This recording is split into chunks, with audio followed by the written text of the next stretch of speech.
Sean todas y todos bienvenidos a un nuevo capítulo de Reporte Agrícola, este espacio en donde todas las semanas le contamos lo último sobre los campos chilenos, información que siempre pueden encontrar en nuestro Instagram, @reporteagrícola, y también nuestra página web reporteagrícola.cl, que estamos constantemente actualizándola. En el capítulo de hoy conversaremos sobre fusiones y adquisiciones en el agro, pues el flujo de dólares proveniente de las exportaciones de frutas y los cambios también en los hábitos de consumo estarían dando pie a que el sector lidere el área de fusiones y adquisiciones en lo que queda de este año. Y para conversar sobre esto nos va a acompañar en el estudio, que ya está acá con nosotros, Joaquín Pérez, socio de transacciones de PwC Chile, quien precisamente se encarga de asesorar en adquisiciones y de inversiones justamente al sector. Justamente está acá con nosotros. Bienvenido, Joaquín. Muchísimas gracias por venir acá hasta Reporte Agrícola. Hola, José Ignacio. Bueno, en primer lugar, agradeceros por la bienvenida. Bueno, lo hablábamos un poquito ahora fuera de cámara. Cuéntanos un poco el rol que tienen ustedes dentro de la industria, dentro de las inversiones. Anda explicándolo un poco, realmente muchas veces en simple, para aquellas personas que están interesadas. Por supuesto. Nosotros nos desempeñamos en el mundo que se llama de M&A. M&A corresponde al acrónimo inglés de Mergers and Acquisitions, en español, fusiones y adquisiciones, donde, como tú bien expresaste, o sea, lo que nos encontramos ahí son básicamente transacciones entre compañías. Una compañía adquiere a la otra y tenemos desde players estratégicos que están en la industria, en este caso el agro. También tenemos fondos, los grandes fondos internacionales de infraestructura, de agro, incluso el private equity. Todos ellos se operan en esta industria, que es donde operamos nosotros. Y lo que nos hemos encontrado es, como tú bien indicabas, ¿no? En los últimos años el mundo agro en Chile ha estado muy activo desde el punto de vista del M&A. Hemos tenido transacciones emblemáticas, muchas os sonarán. Hemos tenido desde los canadienses de PSP entrando con Hortifruit. Hemos tenido muchos players, muchas transacciones. Y si bien en este mundo es difícil hablar de forma categórica de quién va a liderar, sí que se pueden identificar tendencias. Y esas tendencias, si los fundamentales permanecen, es muy probable que se sigan manteniendo a futuro. ¿Y por qué el agro? ¿Por qué el agro podría tomar ese rol? Perfecto. Mira, vuelvo un poco al tema de los fundamentales, ¿no? ¿Qué es lo que en general supone una tesis de inversión en agro? Que es la forma un poco que se lo plantean los potenciales adquirentes. En primer lugar, tenemos, como indicabas antes, flujos dolarizados. En general, gran parte de las compañías, sobre todo las frutícolas, sus ingresos dependen de la exportación, con lo cual tiene una parte muy importante denominada en dólares. Eso a un inversionista le atrae. En general, el dólar tiende a ser percibido como una moneda más estable que el peso, ¿sí? Y tiende a considerarse una ventaja competitiva del negocio. A eso súmale que dentro de su estado de resultados, de su rentabilidad, su estructura de costos suele estar en pesos chilenos, ¿no? Con lo cual, revalorizaciones del dólar automáticamente repercuten en una mejor rentabilidad del negocio. Y, por ejemplo, ¿qué impacto tiene de repente en estas plataformas del mundo agrícola o distintas que están entrando justamente en este mundo? Claro, cada transacción hay que evaluarla en sí misma. Si la historia detrás de cada transacción, por ejemplo, mencionábamos el ejemplo de los canadienses de PSP entrando en Hortifruit, hemos tenido Hancock entrando en David el Curto, ha habido muchas transacciones emblemáticas en el pasado, esperamos que se sigan repitiendo y cada una de ellas hay que evaluarlas, pero en general lo que buscan, por ejemplo, los fondos son diversificación y retorno, ¿sí? Hay una tesis adicional de inversión que es, obviamente, todos sabemos que el mundo agrícola es bien estacional, ¿sí? Si os dais cuenta, hay una tendencia en estos fondos de que muchos de ellos están en el hemisferio norte, con lo cual el hecho de diversificar sus inversiones teniendo norte y sur les permite diversificar durante todo el año y apalancarse ahí. Y ahí justamente los terrenos agrícolas preservan muchas veces su valor en medio de crisis económica o situaciones que se puedan vivir, por lo mismo que decías tú. Es un sector muy estacional muchas veces. Claro, o sea, entonces, yendo un poco capturando los fundamentales, ¿no? De por qué merecería la pena y por qué se está activando tanto el mundo de money en agrobusiness. En primer lugar, ya dijimos el tema flujos dolarizados y además con esa potencial ganancia por la revalorización de la divisa, ¿no? En este caso del dólar. En segundo lugar, yo coincido totalmente. Los terrenos, lo que muestra históricamente la tendencia, y se puede ver incluso en los mercados bursátiles, es que preserva muy bien el valor en contextos de incertidumbre. Esto se ve, por ejemplo, muy bien con el coronavirus, claro. Cuando casi se termina el mundo, ahí entre el 2020 y el 2021, podemos ir a los grandes fondos agrícolas de Estados Unidos, estoy pensando Gladstone o Farmland Partners, donde veréis que se revalorizaron. La gente fue a buscar refugio porque se considera que la tierra preserva bien el valor en un contexto de incertidumbre. ¿Y ahí cómo acercamos todo esto a quizás al campesino o al agrícola, al agricultor quizás de nuestro país, que ve quizás un poco lejano todos estos términos, todos estos conceptos muchas veces? ¿Cómo logramos acercarlo a esto? Perfecto. Claro, en primer lugar, estamos viendo que los grandes players de la industria están viéndose inmersos en este tipo de transacciones. Habíamos mencionado Hortifruit, David del Curto, pero tenemos más. Tenemos Subsole, por ejemplo. Ha llegado un nuevo fondo estadounidense, que en este caso es Frutura, ha entrado ahí. Hemos tenido Overfruit con Unifruti. ¿Qué sucede? Que estas grandes empresas, obviamente, impactan a la empresa en sí, pero también a todos los proveedores de esas empresas. El hecho de que está llegando capital extranjero y entrando en esos negocios. Ahí se ha hablado mucho en el último tiempo también de los cambios de hábito un poco en el consumo de las personas a consumos más saludables muchas veces. ¿Esto también presenta oportunidad para el sector, o no? Sin duda. Creo que aquí puede contribuir el plasmar que una transacción de Money es de largo aliento. Es decir, no es una transacción que se cierre en un mes, 3 meses. En general son transacciones que tardan entre el medio año, probablemente más de medio año. Entonces, ¿qué supone eso? Que cuando te metes ahí, bien sea por la cantidad de tiempo que inviertes para realizar la inversión, como también por la cantidad de plata que está ahí involucrada, es una inversión a largo plazo. ¿Qué implica esto? Que los hábitos y para dónde va el consumo, no solo este año o el siguiente, sino dentro de 5, 10, 15 años, es relevante para esa cantidad de plata que estás invirtiendo. Uno de ellos es los hábitos de consumo.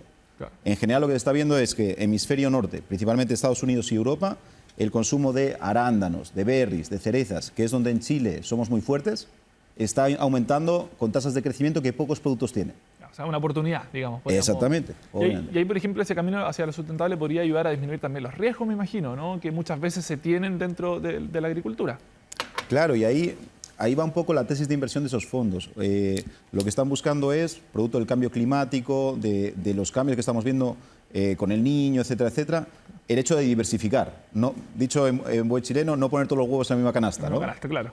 Exacto, o sea, todos sabemos que el mundo agrícola está muy impactado en la producción por cualquier tema estacional, ¿sí? Entonces, el hecho de diversificarte, y ahí el M&A funciona muy bien, ayuda mucho a estos fondos. Claro, y a seguir avanzando quizás en distintas materias dentro de la misma agricultura, o sea, dedicar distintos, como dices tú, no poner todos los huevos en la misma canasta, sino que comenzar a evaluar distintas alternativas. Y ahí, por ejemplo, se hablaba mucho del estrés térmico, que podría ser un factor que afectaría también la productividad laboral en el campo, ¿no? Sin duda, sin duda. Entonces, de hecho, sacamos un reporte en PwC que se veía que efectivamente había varios cultivos que se estaban viendo impactados por este tema, y ciertamente los fondos lo que buscan es, aquí hay 2 puntos, ¿no? El orgánico y el inorgánico, no desde el punto de vista de agro, sino financiero. Perfecto. Siendo orgánico lo propio e inorgánico lo que busco fuera. Lo que buscan en este caso las empresas es, yo no me puedo diversificar yo por mí mismo, porque estoy un poco acotado al nivel de crecimiento, voy a buscar qué hay en el mercado que a mí me puede interesar y crecer en esa dirección. Eso lo están haciendo tratando de cubrirse para diversificarse. Eso es una forma de prepararse quizás a estos riesgos que también el cambio climático, ¿no? Exactamente, y siempre con esta mirada de largo plazo. Normalmente una transacción de money, lo que os comentaba, no buscas un plazo de 1, 2, 3 años. Tienes que mirar a largo plazo, y ahí todos sabemos, la subida de las temperaturas, el cambio climático está pegando y hay que prepararse frente a ello. ¿Hay otras zonas del mundo que también se embarquen muchas veces en esta creación de nuevos cultivos o de sumarse también a otros cultivos?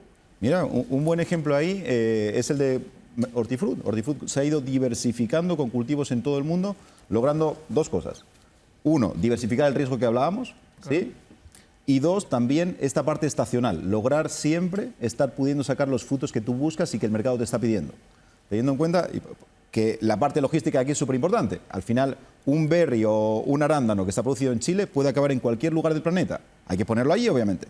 Y muchos agricultores también se han ido posicionando, buscando lugares más privilegiados también para tratar de cultivar. Aquí en Chile se ha hablado mucho de algunas producciones que se están haciendo que se han ido corriendo hacia más al sur. Pasa también en distintos países, ¿o no? Exactamente. Y si recordamos, no hace tanto tiempo, el consumidor se había educado bajo la premisa de que ciertos productos solo los había en una específica época del año.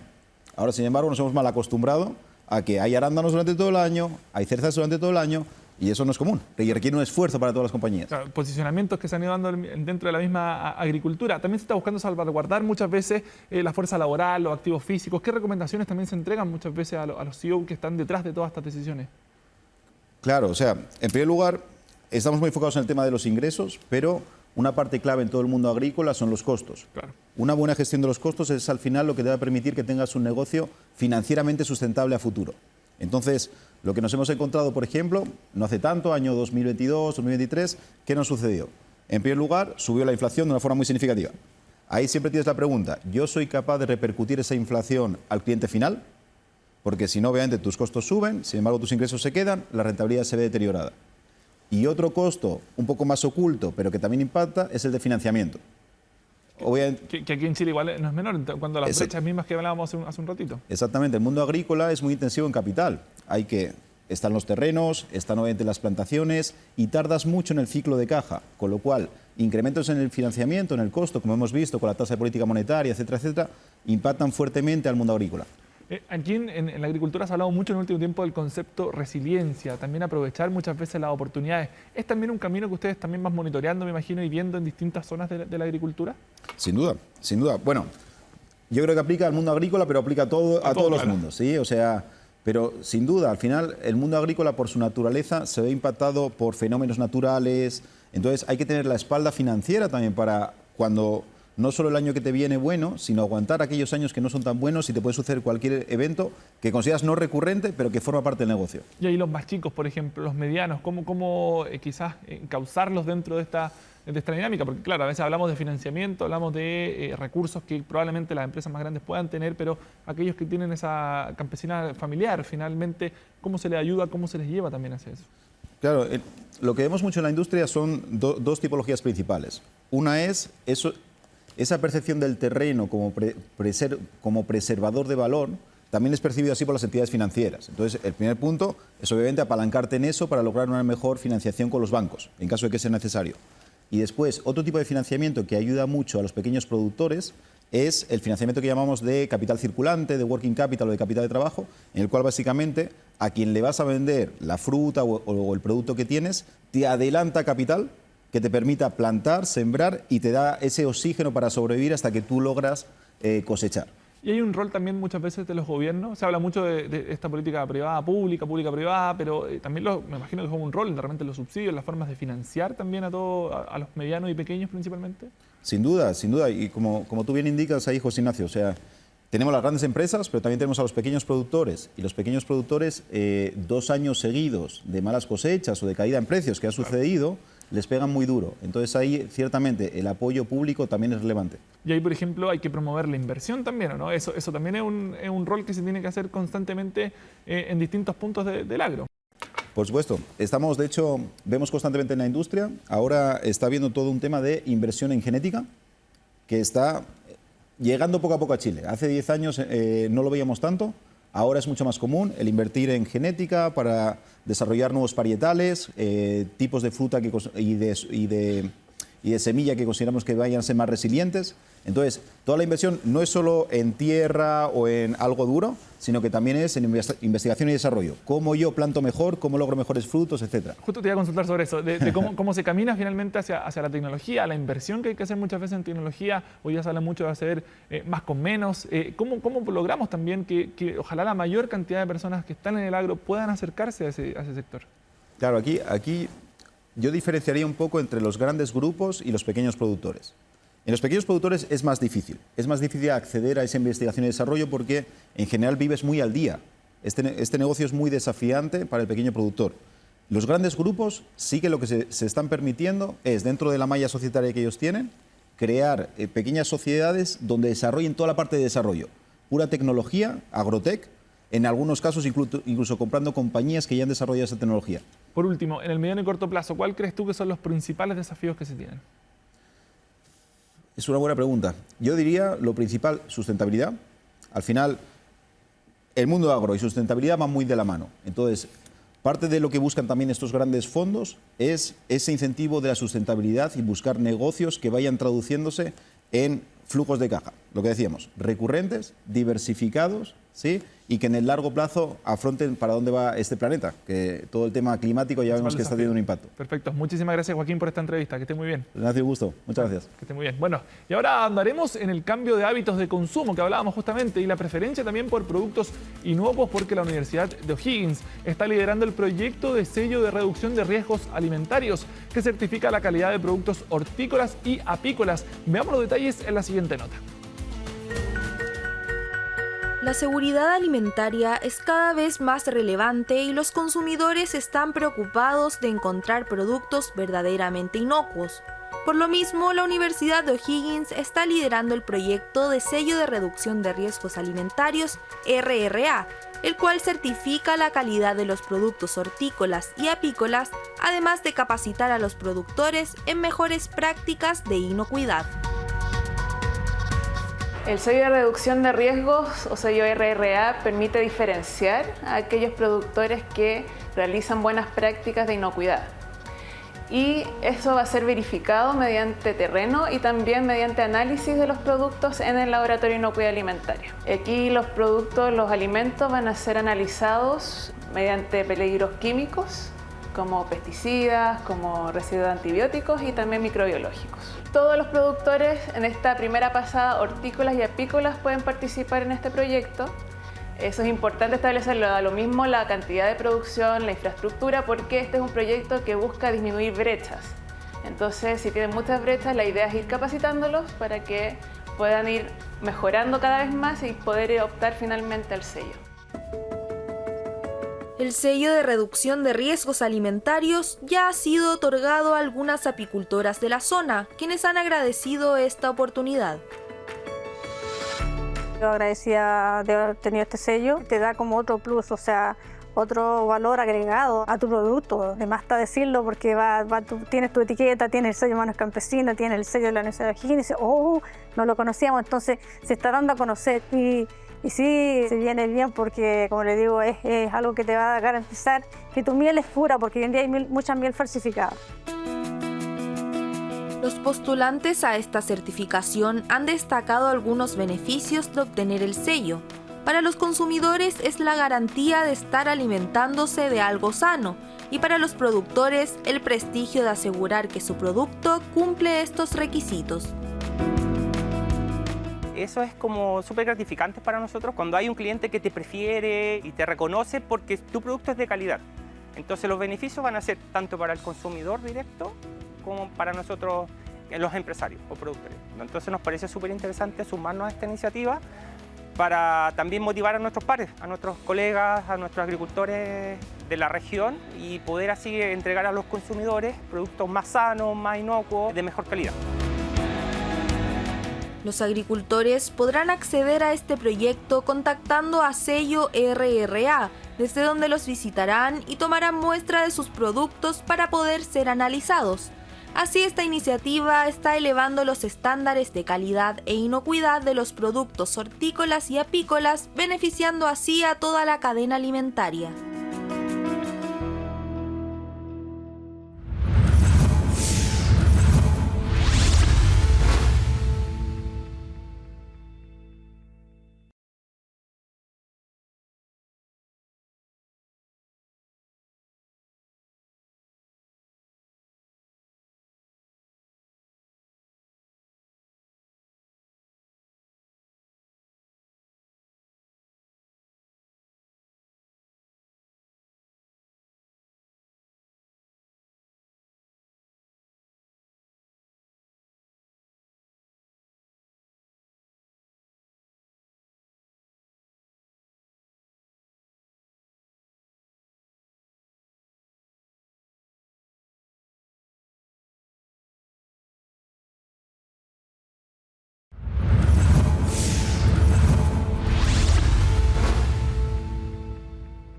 SQM Yodo Nutrición Vegetal lleva más de 50 años innovando y desarrollando soluciones esenciales que son usadas como insumos en las industrias de la salud, alimentación, tecnología y las energías limpias que mueven al mundo, aportando a la sostenibilidad.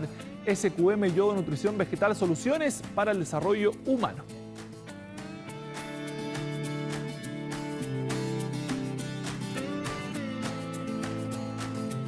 Y ahora pasamos al uso de tecnologías en pre y post cosecha para elevar los estándares de calidad de los productos exportados por nuestro país. Un actor reconocido en la industria mundial por producir y exportar más de 50 especies frutales. Veamos en la siguiente nota por qué agricultores y exportadores deben prestar igual atención a ambas etapas de la cosecha. Mire. Chile es el principal país productor y exportador de frutas del hemisferio sur, liderando la exportación de cerezas, uvas, arándanos y nueces en el sector frutas frescas y frutos secos, mientras que en el sector de procesados lideran envíos de manzana, uva y ciruela deshidratada. Nuestro país es un actor reconocido en la industria mundial por producir y exportar más de 50 especies frutales, pero también por su fiabilidad y cumplimiento de la inocuidad alimentaria en base a la normativa internacional. Pero para llegar allí, los pequeños y medianos productores, al igual que los grandes exportadores, deben tomar en consideración ciertas técnicas de pre- y post cosecha. Estamos trabajando con un producto vivo y ese producto vivo tiene que mantenerse en el tiempo, y para que se mantenga en el tiempo hay una interacción de lo que hacemos de pre-cosecha con la tecnología. Entonces es tremendamente importante la ligación que se haga entre el producto y de dónde viene la procedencia del producto. Por ejemplo, el exceso de fertilización nitrogenada hace que un producto que no se va a lograr conservar por largo tiempo. Entonces esa es una práctica que se hace en pre-cosecha y después te repercute en post-cosecha. Expertos aseguran que el exceso de carga de un huerto y el exceso de fruta producida en relación a la cantidad de hoja que tenga el producto se puede ver muy bien al momento de la cosecha, pero el comportamiento post cosecha será distinto si viene de un huerto o de árboles más ajustados. Lo mismo pasa con el sistema de riego. Huertos mal irrigados repercuten posteriormente en el resultado de conservación que tiene ese determinado producto. Entonces, no se puede separar, hay una relación directa de lo que se hace en pre-cosecha con el resultado posteriormente en post-cosecha. En términos de pre-cosecha, nosotros tenemos distintas herramientas para ayudar a nuestros productores, principalmente un producto Harvista enfocado a aumentar la cuaja y la cantidad de frutos producidos, específicamente en cerezo, eventualmente en nogal, y también este mismo producto enfocado en pre-cosecha para mantener la calidad en el árbol, para gestionar las cosechas, no perder calidad, permitiendo al productor manejar y gestionar su movimiento de cosecha sin perder la calidad. Es justamente la poscosecha donde se ha concentrado el desarrollo de un mayor número de tecnologías enfocadas en fungicidas, recubrimientos o ceras, sanitizantes como el cloro, ácido peracético y láminas generadoras de dióxido de azufre para el envasado de productos, cubriendo así las exigencias de los mercados sobre reducción de la contaminación. Las láminas de dióxido de azufre o los SO2 PAD más conocidos son láminas que encapsulan o tienen un metabisulfito de sodio, un formato en una sal. Una vez que entra en contacto con humedad, alrededor del 70% hacia arriba de humedad relativa, tiene la capacidad de generar un gas que es el dióxido de sodio y me permite entonces controlar patógenos como botritis principalmente. En el caso específico de las uvas, el dióxido de azufre se libera cuando existan quiebres de temperatura en medio de la cadena de exportación, evitando la proliferación de bacterias. Eso ha permitido a la industria chilena o de países exportadores de largo aliento mantener la calidad de la fruta similar a cuando la estoy cosechando.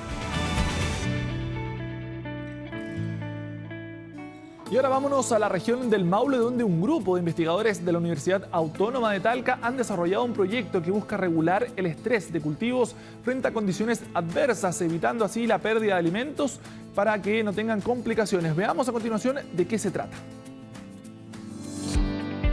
Las innovaciones relacionadas a la post-cosecha se han tornado cada vez una tarea de mayor peso. Esto dado los retos actuales del sector y la permanente búsqueda de implementar tecnologías y prácticas que reduzcan la pérdida de alimentos por factores como la crisis climática y la escasez hídrica.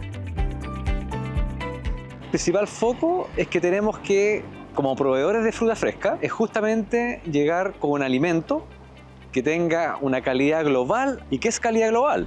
No es solo un producto que tenga buena apariencia, sino que tenga buen sabor, buen aroma, que cumpla con su aporte nutricional y que sea inocuo. En base a esto, un grupo de investigadores de la Universidad Autónoma de Talca han desarrollado un proyecto que busca, mediante el uso de ácido abscísico, regular el estrés de cultivos frente a condiciones adversas, evitando así la pérdida de alimentos. El ácido abscísico es una fitohormona que producen naturalmente las plantas como molécula señalizadora, que le avisa desde la raíz hacia la última hoja de que algo está ocurriendo. Presencia de metales pesados, presencia de salinidad en el suelo, falta de agua. ¿Cuál es el problema? Es que cuando uno aplica mucho ácido abscísico, la planta tiende a morir porque paraliza todo su metabolismo celular para tratar de defenderse. Evitando inhibir por completo el metabolismo de los cultivos, los investigadores desarrollaron una nanopartícula capaz de encapsular el ácido, liberando la hormona prolongadamente y en baja concentración. Vamos a estar prácticamente vacunando o como una especie de prebiótico para que esté ligeramente estresada pero sin caer en senescencia, y la planta de esa manera regula minimizando su metabolismo pero sin inhibirlo del todo. El denominado Proyecto Anillo aún se encuentra en etapa de desarrollo, buscando ampliar las pruebas en campo. Eso sí, ya se cuenta con los primeros resultados de su aplicación.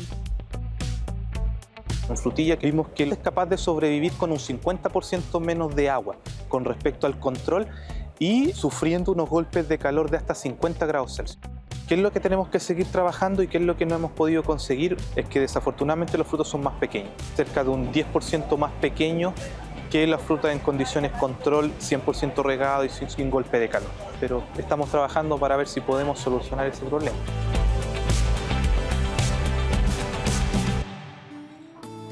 Y como todos los capítulos, queremos actualizarlos con lo último que ha ocurrido en el sector agrícola. Y esta semana, a propósito de la realización del Encuentro Regional de Mercados Mayoristas de Alimentos de América Latina en Santiago, la Organización de Naciones Unidas para la Alimentación y la Agricultura, conocida por su sigla FAO, en conjunto con la Federación también Latinoamericana de Mercados de Abastecimiento, reafirmaron su compromiso para impulsar centros modernos de abastecimiento. Durante el encuentro se definieron nuevas líneas de cooperación para el periodo 2024-2029, con el objetivo de fortalecer el papel de los mercados mayoristas en el abastecimiento alimentario de las ciudades, porque es necesario promover conductas y procesos de adopción tecnológica que contribuyan también a mercados más transparentes y a relaciones también más duraderas entre productores y mercados mayoristas.